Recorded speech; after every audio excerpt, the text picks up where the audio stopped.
Bienvenue à ce rendez-vous de l'information sur ESAE TV, le sommaire.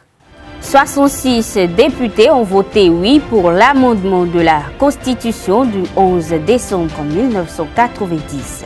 Le sit-in annoncé pour se tenir devant l'Assemblée nationale n'a pas eu lieu. Les manifestants ont été repoussés par les forces de l'ordre. Le forum WhatsApp Breaking News a célébré les numéros 100 de Mémoire du Chaudron de Tirbus Adagbe ce mercredi 4 juillet à Cotonou. Une occasion d'analyse et d'échange sur le style et les perspectives de ces récits. Généralement utilisé pour la lubrification des moteurs à explosion, l'huile à moteur existe sous plusieurs marques. Commercialisée au Bénin, le prix de cette huile varie selon le fournisseur.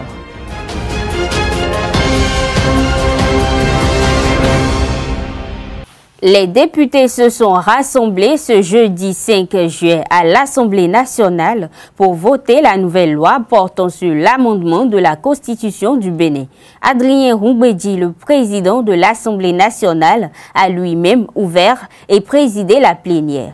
Par ailleurs, les mouvements de sit-in annoncés pour ce jour par plusieurs associations dont le mouvement des femmes pour la liberté du peuple, la coalition pour la défense de la démocratie et la confédération syndicale des travailleurs du Bénin pour dire non à la révision de la Constitution n'ont pu avoir lieu. Plusieurs véhicules de la police républicaine se sont positionnés sur l'esplanade de l'Assemblée nationale et dans toutes les rues bordant le bâtiment du palais des gouverneurs.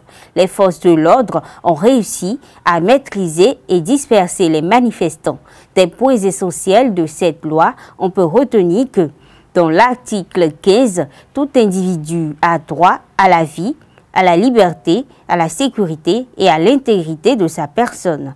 Nul ne peut être condamné à la peine de mort. Selon l'article 112, l'Assemblée nationale règle les comptes de la nation selon les modalités prévues par la loi organique de finances. À cet effet, elle est assistée de la Cour des comptes qu'elle peut saisir aux fins de toute enquête et étude se rapportant à l'exécution des recettes et des dépenses publiques ou à la gestion de la trésorerie nationale, des collectivités territoriales, des administrations ou institutions relevant de l'État ou soumises à son contrôle. Dans nos prochaines éditions, vous aurez plus de précisions. Les 100 numéros de Mémoire du Chaudron ont été célébrés dans la soirée du mercredi 4 juillet 2018 à Cotonou. Une soirée organisée par le groupe WhatsApp dénommé Breaking News. Au sein de cette plateforme en ligne est née cette série de récits dans laquelle Tirbus Adagbe, ancien conseiller technique de l'ancien chef de l'État Yahi Boni, narre ses moments forts des faits vécus à la Marina. Une rencontre intellectuelle marquée par l'animation de panels portant sur différentes thématiques. Kwame Senou, l'un des panélistes et membre du groupe, a brièvement décrit le groupe avant de faire un portrait de l'auteur des 100 numéros. Breaking News, c'est une ambiance Tiburce, papa imprimeur, CD, camarade, oncle. C'est vraiment une ambiance bon enfant. Et c'est dans cette ambiance que, avec la permission de mes co-membres de Breaking News, je peux dire que opposants, mouvanciers, non alignés, talonistes, non talonistes, se regroupent pour discuter de choses et d'autres. Généralement avec beaucoup d'humour, des fois avec beaucoup de pique. Et j'avoue qu'il faut avoir le cœur solide pour rester. Mais cette ambiance est vraiment très conviviale et très intellectuelle. C'est dans ce forum WhatsApp qu'est né Mémoire du Chaudron. Un soir du dimanche 12 novembre 2017, pas 2018, on n'y est pas encore, il y a eu une contradiction, comme d'habitude. Et le CD, comme on l'appelle parfois, papa imprimeur, s'est fait le devoir de clarifier cette contradiction. Le lendemain, nous avons eu droit au premier épisode. Qui est Tiburce Adagbe? Il est géographe de formation. Il aime bien nous le rappeler. On le sent dans le chaudron. La précision des montagnes et des collines lui est gré de ses études à l'université. Il est titulaire de DESS en population et développement. Mais son amour pour la Mannschaft l'a envoyé en Allemagne où il a fait son diplôme à l'Institut international de journalisme. Il a été journaliste, puis directeur de publication du journal Le Progrès. C'est des choses que vous savez. Et nous l'avons découvert dans le chaudron en détail. Je dirais pourquoi. Il a été également et surtout conseiller technique à la communication du président Boni Yayi. Et c'est cette tribune, cette position qui lui a donné à voir. Bon, il est devenu conseiller par la suite, mais c'est dans le cheminement de ce processus qu'il a pu voir et accumuler ces mémoires qui sont devenues mémoires du chaudron. Mais parlons de mémoire du chaudron de façon littéraire. C'est 100 épisodes écrits au gré de l'inspiration de l'auteur. Pourquoi? Le premier épisode n'a fait que 182 mots. Il y avait une clarification à apporter à une contradiction précise. Mais si vous lisez le dernier épisode, il fait 1756 mots. Vous voyez donc qu'il y a eu une croissance exponentielle dans la production de Tibios Adagbe. Et ça se remarque tout au long des 100 épisodes. À mesure que les épisodes avancent, la production est plus fournie. Donc vous verrez 800 mots, 700 mots, 800 mots, ainsi de suite, jusqu'à arriver à ce 100e épisode. Curieux d'ailleurs que le premier et le 100e fassent vraiment l'alpha et l'oméga. Mais c'est aussi et surtout 132 734 mots écrits, uniquement sur un portable. Je dois le préciser. Il a écrit tous ces mots sur son téléphone. Il nous l'a toujours dit, nous qui sommes dans le forum avec lui et qui échangeons avec lui. En écrivant 100 épisodes, il ne le savait peut-être pas, mais il produisait déjà le livre. Et ça donne à réfléchir aux producteurs, aux investisseurs qui sont présents. Mais mémoire du chaudron, quand on doit faire une analyse littéraire, c'est un 3 en 1, c'est un triptyque. Vous avez d'abord le roman. Le roman qui est une narration détaillée de la campagne électorale de Boni Yayi, du début jusqu'à la fin. On y découvre les coulisses d'une campagne électorale. Pour tous ceux qui ont lu Mémoire du chaudron, je pense que vous avez, si vous n'avez pas été acteur comme moi, vous avez dû avoir des informations de première main, du terrain, des cascades nocturnes, des voyages qui ne se justifiaient pas parfois. Je me rappelle de l'absurdité de convoyer une vidéo de Paracois-Cotonou en voiture. Aujourd'hui, ça va nous faire sourire. Toujours à l'occasion de la soirée dédiée aux mémoires du chaudron, l'ancien général Célestin Guidimé est également intervenu. Il a émis une analyse sociologique du comportement électoral évoqué à travers les récits de Tibios Adagbe. Suivons-le. Pour gagner une élection présidentielle aujourd'hui, il faut avoir au moins 4 fiefs départementaux où vous pouvez faire des scores soviétiques, c'est-à-dire battre vos adversaires à plate couture. Vous devez y ajouter 2 ou 3 départements où vous allez faire des scores honorables et 3 autres départements où vous pouvez résister à vos adversaires. L'autre déterminant, c'est l'information, le renseignement, la communication politique, que j'appelle communication d'influence. Il s'agit, à ce niveau, d'infiltrer les autres adversaires, être au courant de leur programme au jour le jour. Ce groupe ethnique, ce bloc ethnique, c'est ce qu'on peut appeler aux États-Unis les swing states.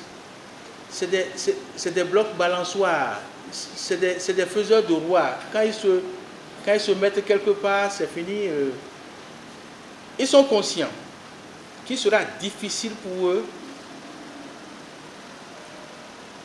d'accéder au fauteuil de la Marina. Mais ils sont incontournables. C'est les résultats du premier tour qui indiquent les orientations aux politiques qui s'associent pour choisir celui qu'ils veulent bien voir à la Marina. deuxième tour permet de désigner 2 présidentiables. Le reste, c'est les politiciens. Ils s'associent, ils font leur coalition et si bien que vous pouvez être premier au premier tour et ne pas accéder à la marina. Le discours que le candidat, l'approche, la proximité que le candidat a avec l'électorat compte beaucoup. Et ça, Yaïboni et Kirokou étaient les champions. La communication personnelle, c'est essentiel.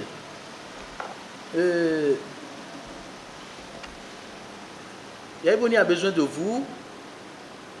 Il ne s'embarrassait pas pour se plier en 4 et avoir ce qu'il cherchait. Et ça, Tibus l'a expliqué de long en large. Le déterminant, c'est le soutien des grands électeurs. Moi, je les appelle des marchands électoraux. C'est des hommes politiques qui savent qu'ils n'ont pas de candidat à présenter, les partis politiques ayant été vaincus sur ce terrain, mais qui vendent leur popularité, qui vendent leur influence, qui vendent pratiquement leur fief. On divise le Bénin en des parcelles. Des fiefs sont devenus des parcelles comme le feraient les gens du village ou bien ceux de ce côté-là. Et ça se vend, littéralement. Et les reports de voix se faisant à 90%, si vous êtes candidat et que vous n'avez pas ces grands électeurs, ces marchands électoraux avec vous, c'est difficile de devenir quelque chose. Les réseaux, il y en a de bons et de moins bons. Nous avons les pasteurs de Tibus derrière Yahi.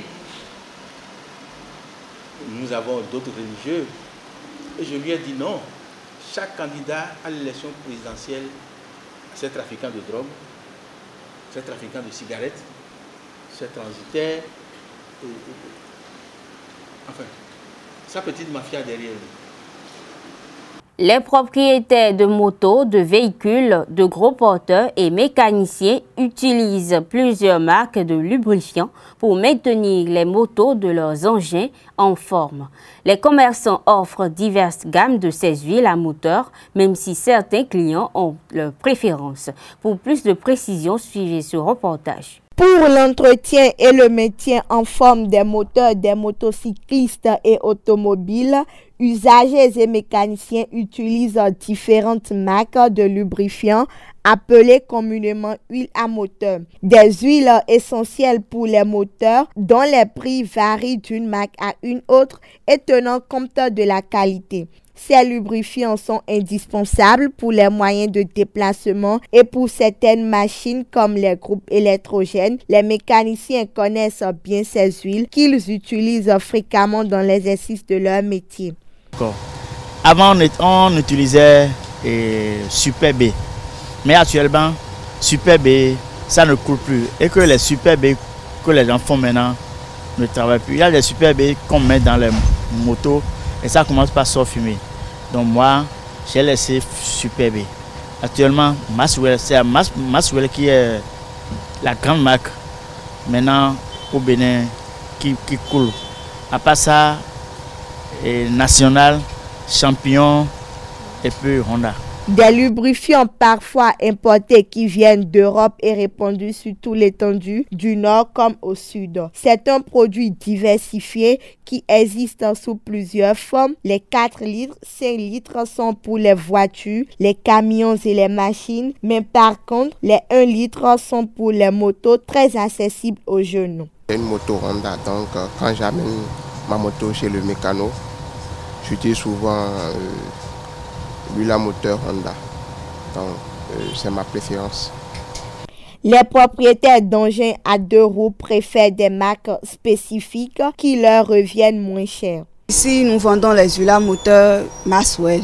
Ce sont des lubrifiants de bonne qualité, un peu répandus sur le territoire national, utilisés par les engins à 2 roues, les véhicules, les gros porteurs, les camions et même les machines communément appelées les groupes électrogènes.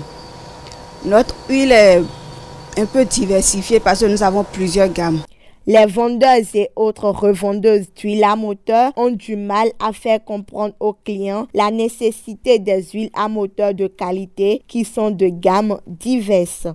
De leur côté, les garagistes utilisent au besoin 3 grandes marques d'huile pour entretenir les moteurs des véhicules. Certaines marques de lubrifiants actuellement disponibles sur le marché à moindre coût peuvent endommager les moteurs. Nous utilisons Total.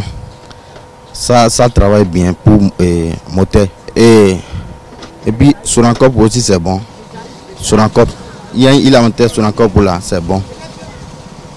Et puis Shell aussi, c'est bon. Il a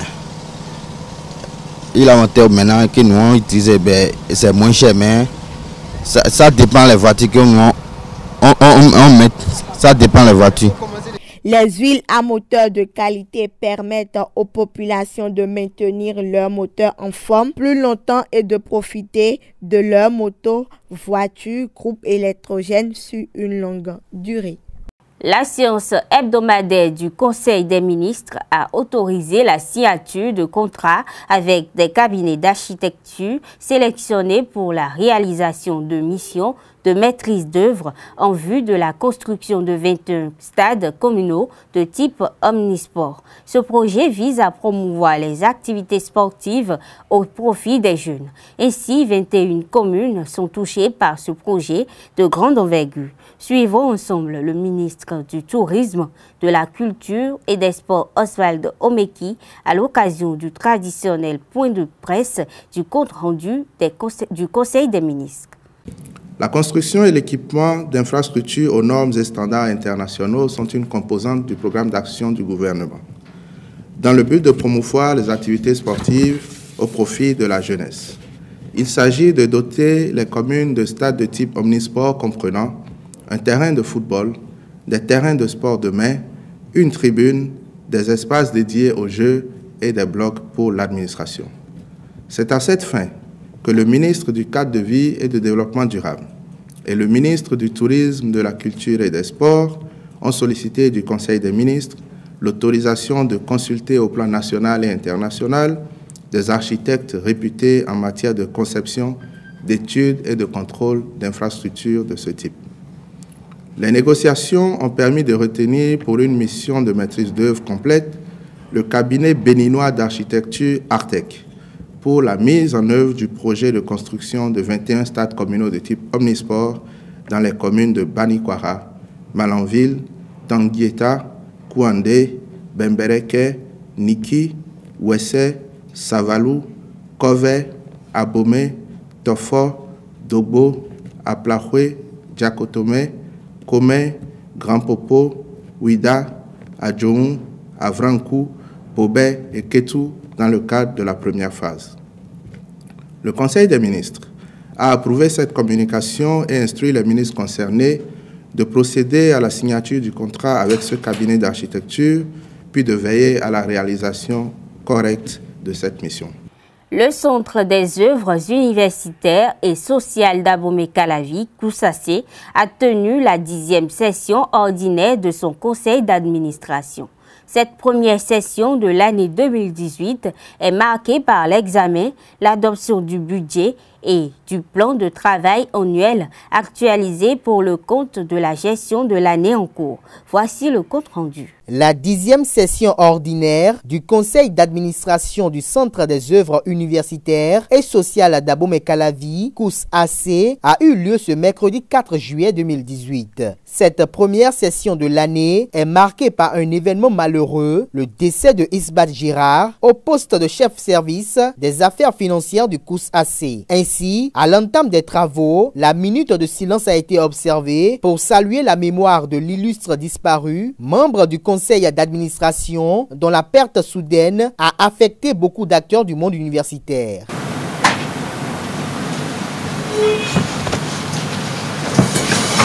Cette 10e session ordinaire du conseil d'administration du COUS-AC est marquée par l'examen et l'adoption du budget et du plan de travail annuel actualisé pour le compte de la gestion de l'année en cours. Ainsi, l'ordre du jour se décline en 6 points. Examen et adoption du projet d'ordre du jour. Point de la mise en œuvre des recommandations issues de la 9e session. Présentation et adoption du rapport d'activité et du point d'exécution financière du budget au 31 décembre 2017. Examen et adoption des projets de budget et de PTA actualisés gestion 2018. Examen et adoption du rapport d'activité au 31 mars 2018. Divers. Les travaux seront donc consacrés à l'examen de 2 rapports qui ont pris en compte les activités tenues par le COUS-AC dans le cadre de son partenariat avec le Fonds des Nations Unies pour la population en matière de santé sexuelle reproductive des adolescents et des jeunes. Cette première session ordinaire du conseil d'administration du Centre des œuvres universitaires et sociales d'Abomey-Calavi se tient dans un contexte particulier marqué par les réformes engagées par le régime du président Patrice Talon avec en lice l'ouverture au partenariat avec le secteur privé afin de satisfaire aussi bien quantitativement que qualitativement les prestations offertes aux étudiants, principaux bénéficiaires des prestations du COUS-AC. Cette session se tient dans un contexte particulier marqué par des réformes engagé depuis l'avènement du régime du nouveau départ pour redonner un nouveau souffle aux œuvres sociales des structures universitaires. L'ordre du jour de notre session qui abordera tous ces points est donc particulièrement fourni, surtout avec un point de divers en 7 points qui, comme l'a évoqué la directrice, appelleront nos conseils avisés et nos observations. Cet ordre du jour requiert de nous, plus qu'à l'accoutumée, une attention particulière et nous demande de ne ménager aucun effort pour apporter à chacun des points inscrits nos contributions enrichissantes et avisées. C'est à cette seule condition que nous mettrons à la disposition du COUS des outils de gestion de qualité pour une administration efficace et performante. La lutte est l'un des plus anciens sports de compétition au monde.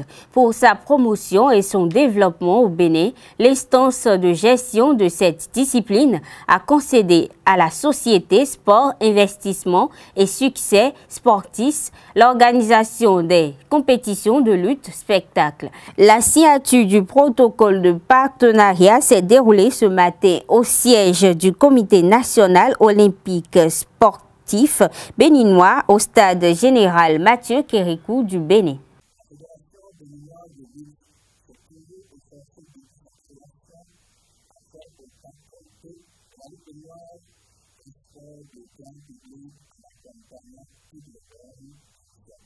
Dans ce sens, la structure nationale de gestion de ce sport a signé ce vendredi 5 juillet 2018 un accord de partenariat avec la Société Sport, Investissement et Succès Sportif au siège du Comité national olympique et sportif béninois CNOSBN. À travers ce partenariat d'une durée de 4 années avec 2 ans de période d'essai, les 2 parties entendent insuffler un nouvel élan à la lutte béninoise.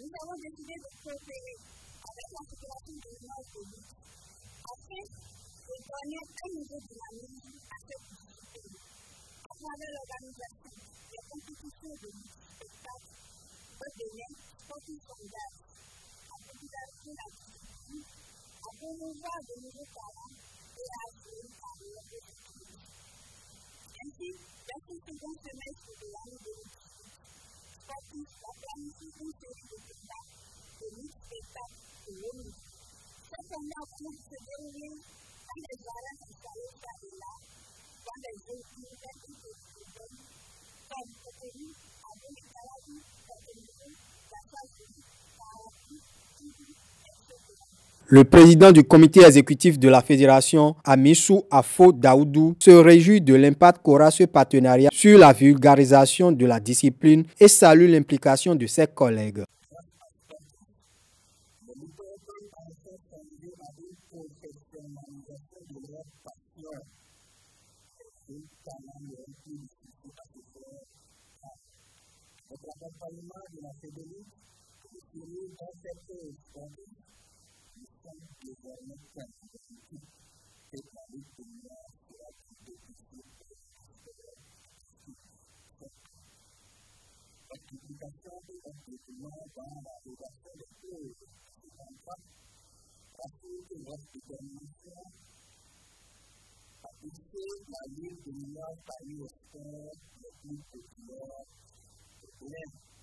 Selon les clauses de la convention, Sportis s'engage également à prendre toutes les dispositions pour un bon déroulement des compétitions en procédant entre autres à l'aménagement des arènes, au soutien aux écuries de lutteurs et à la rémunération des athlètes en compétition. Alors que la fédération, tout en conservant l'exclusivité sur toutes les décisions liées à l'organisation et à la supervision des compétitions ainsi que leur bon déroulement, a en charge la formation des groupes de lutteurs et de supporters. Il sera procédé à une évaluation annuelle de l'exécution de la convention. Mesdames et messieurs, c'est la fin de cette édition. Merci de rester fidèles à votre télévision. À bientôt.